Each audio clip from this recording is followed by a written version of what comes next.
Well, guys, thanks for joining us tonight. We're very, very excited to get Rashod Bateman and Oweh. I think he goes by Odafe and also Jason. They say that hope is not a plan, and I think we had a really good plan, but we also had a lot of hope. We had some players that we really wanted to go after, and this is a year that things kind of fell the way we wanted them to fall. We were very fortunate to get two players that we think are excellent players at their positions and really fill also some significant needs on our team of positions that we wanted to address. We're excited. I think the coaches had a big part. I want to thank the coaches and also the scouts for all the work they did to help us decide to bring these two guys to Baltimore, and can't wait to see these guys in 2 weeks. Questions? Josh Walker. Yeah, hey Eric, you mentioned the draft sort of breaking your way. Would you say that there were a number of players that you guys were excited to take at both the places you were picking? Well, Charles, we had, I think, a good plan, and we thought that there would be some different combinations of players that we could get. It was just really a matter of us getting two players, and so some of that was based on the positions available at the time in 27 versus 31. We tried to think of the picks as really being in tandem.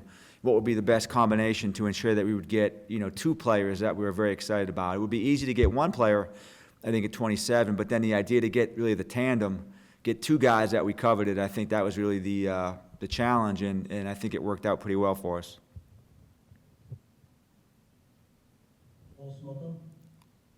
Hey, Eric, I have to ask you because, a week or two ago, you said it was insulting that people said, disparage the current wide receiver group, and was that any subterfuge? Were you looking at the wide receiver the whole time, or was this how the board broke?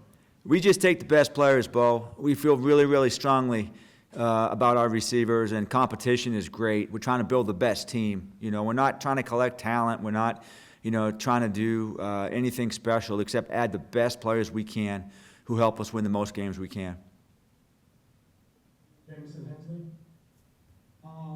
Eric or Joe, what separated Rashod from the other wide receivers that you were kind of looking at that point? And how do you balance out? We just talked to him, and he talked about how he had COVID and that affected his 2020 season. How do you balance out, what he did in 2020 with kind of the limitations he dealt with as well? I'll talk briefly, and then Joe can chime in. But we watch a lot of tape, Jameson, on all the players, and we had a chance to watch Rashod in 19. He was used a little bit differently. He was used as more of an X receiver outside. We also used some analytics, and we crunched the numbers, and we listened to our people, and we watched his workout, and we watched his pro day. We had the chance to interview him, and he really checked off all the boxes, and it was, from my perspective, a very easy pick to make. Joe? Yeah, I'd say, knowing this year, he certainly did have some challenges, just like the rest of really everyone playing college football. But having that 2019 tape, seeing him play, like Eric said, outside, and then him showing the versatility this year to go inside and look comfortable and productive in there as well, I think were two attractive things about him. And then Eric mentioned the workout. He put on a great performance at his pro day. Jeff Sweeback. Eric, you talked about the picks kind of being in tandem. Does that mean you had no interest in trading back? Did the phone ring at all? How did you kind of attack that, especially at 31? Well, Jeff, the phone did ring, and it was hectic, for a brief period of time. And we assessed the trades. We're fortunate that we've got about 4 or 5 experts upstairs who look at the numbers and crunch the numbers and help us, make the decisions when it comes to trades. We made the decision that we felt was best for the Ravens. We certainly could have traded, but we felt these players really were the right picks at the right time for the club. It's a challenging thing sometimes to assess the value of a trade back and the value of additional picks versus a player that you think can come in right away and contribute and help you win football games. So what we typically do is, I'll talk to Coach about it and talk to Ozzie and Joe and George, and we'll make the best decision we can. I think all you guys know, we do love to make trades. I love to make trades, and I love additional picks. But this was one instance where I think being conservative and saying these two guys are going to help us win football games was probably the smart thing to do. Eric, you just mentioned on Rashod, you looked at the analytics and crunch numbers.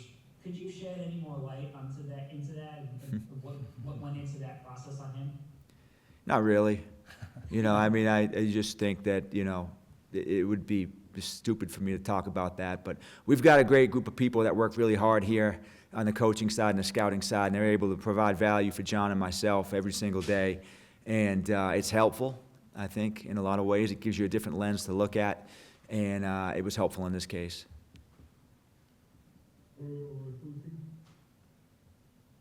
I think this can be for anybody to answer, but, with Jason, one of the first things that people will say is, he didn't have any sacks this past season. In evaluating him, how much of that was a discussion, and overall, how do you think he fits in this defense? Take that one, John.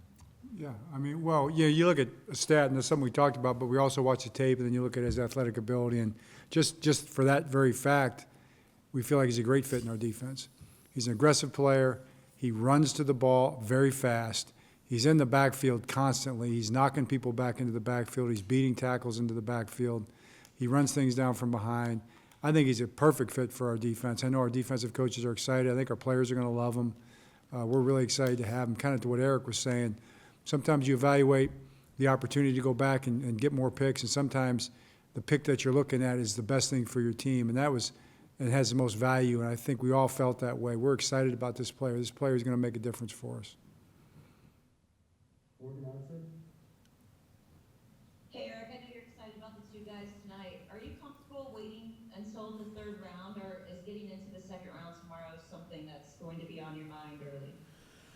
Well, that costs a lot of money, Morgan, and I'm not really willing to spend that money most likely. Never say never, but to move up from where we are in the third round is probably prohibitive. We do think that we're going to get two really good players in the second round at 94 and 104. In the third round at 94 and 104. And we've had a lot of success in the third round over the years. So I think, we feel really good about where we are as a team right now and what our choices will be tomorrow, so we'll probably wait.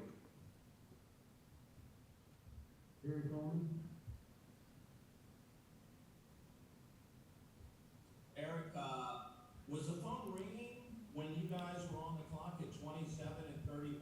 Were you guys thinking about making a move at all, or were you always just poised on making the pick? No, Jerry, I tell you, we assess every situation differently. The phone did ring. We had some opportunities, but in the end, we felt the talent of the player and the fit of these players, their personalities and their makeup and all those different things. They really did make them the best possible selection at that time, and we decided not to make any trades. Yeah, Eric or Joe, just Jason's athleticism, when you saw the show that he put on at his pro day, how much did that just kind of make make it an easier pick for you, seeing the raw athleticism that he possesses? Well, Joe was there. He can talk about that. Yeah, we talked, John mentioned watching the tape, what you see on the tape, you see the explosiveness on film, the speed on film, and then when you see it happen again at the pro day live and in person, I think this year, especially this year with COVID, our scouts, a lot of us didn't have a chance to go out and see these guys physically, and to get up close, myself, Drew Wilkins was there, so we were able to watch him perform right in front of us, and to watch him bend, to watch him explode, to turn the corner through the bags, it was really impressive, and it just kind of matched up with what you're seeing on tape in terms of athleticism.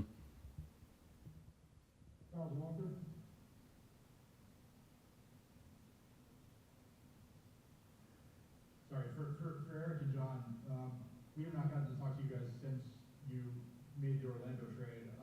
How difficult a decision was that in the end? And with the first round pick today that you were able to make, do you feel like you're well on the way to, recouping the value that you needed to trade a player that quality?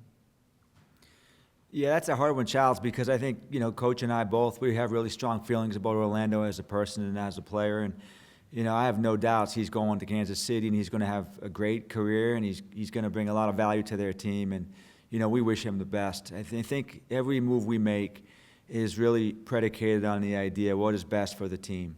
Sometimes that's kind of gray and nuanced, and sometimes, you can consider different things, but given our situation, given our choices, given the reality of the salary cap age, for us to accumulate some picks and use those picks on young players is probably the smart thing to do. It's not easy to do that, but it's probably the best thing. And I think, as a GM, and I've learned from the best in Ozzie, you have to look at the roster in the short term, but also have to look at the roster from a big picture, a long-term perspective. And it wasn't an easy decision for me to make, for us to make, but it was one I felt like we had to make. I think it says it all. You go ahead, John. No, Eric just looked at me and I was kind of saying, yeah, I'm with you, I agree. It's hard, All right, then, obviously, you guys want good players in the first round, but John, could you just talk about with Bateman being a guy who's been successful at the outside and slot, and then Oweh being a guy who has the potential to drop into coverage and do all the things you like your outside linebackers to do, just the value of the versatility that you acquired? Right. No, to your point, I mean, good football players usually are versatile football players. They're generally not one-dimensional players. They can do more things, and they do a lot of things well, and both of these guys are like that.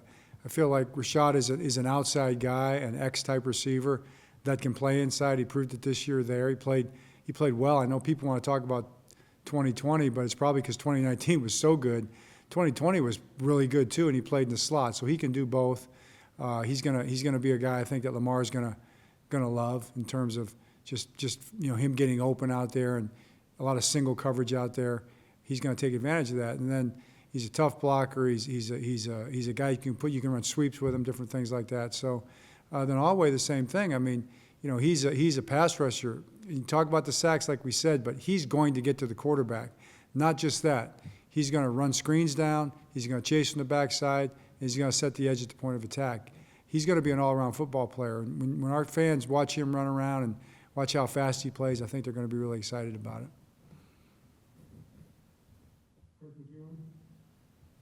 It's for either Joe or Eric.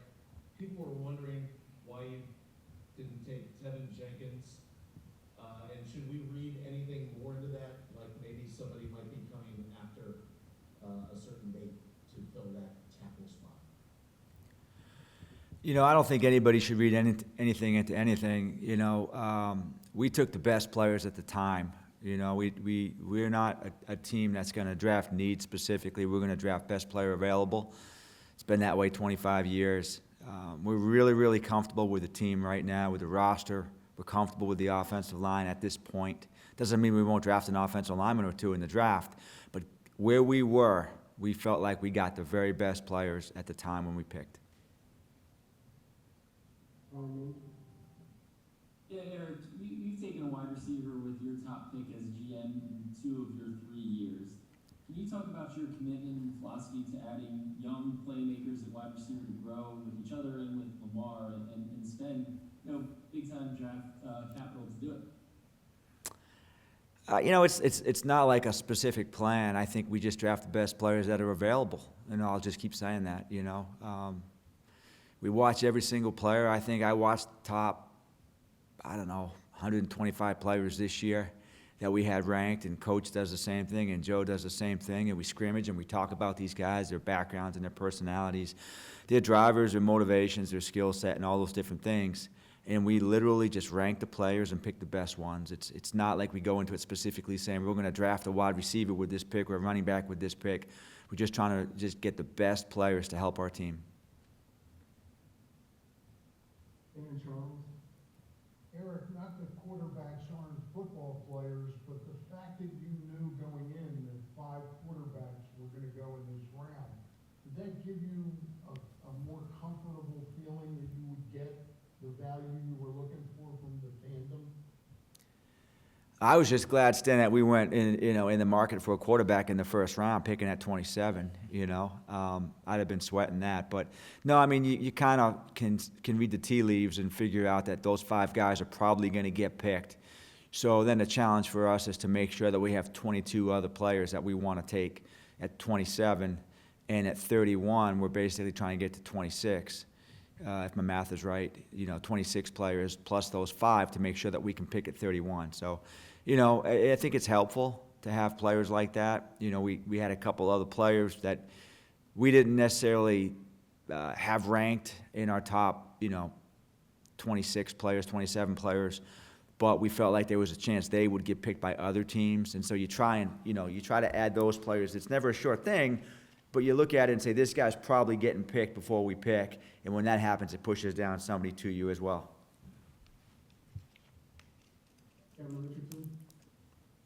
Eric, in years past, you had told us that you read a lot of the pre-draft reports.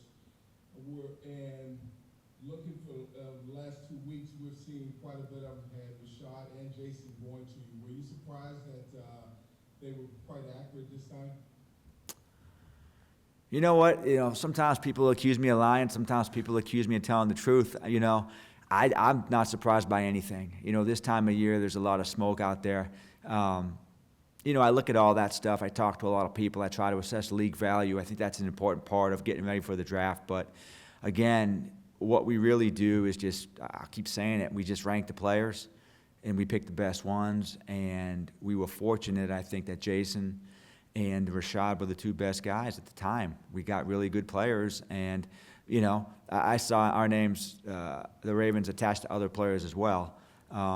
That's kind of the nature of the business, right? The draft and mock drafting and all that stuff. But I felt like we got the guys that really fit us the best that were there at the time when we made the picks, and I think we're all excited about that.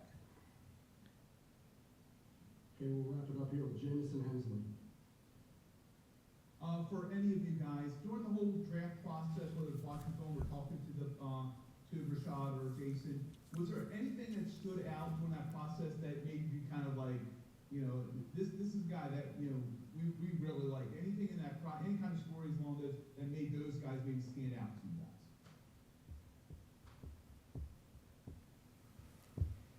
guys? I think, we interviewed both players, and, those conversations will probably remain private, but I think both guys have really good stories. I think both guys have overcome different types of adversities in their lives, and just they've been consistent, players, good, solid citizens with great football character from good programs, and we're just very happy to have them both. But specifically stories, that stuff, nothing that we could probably share.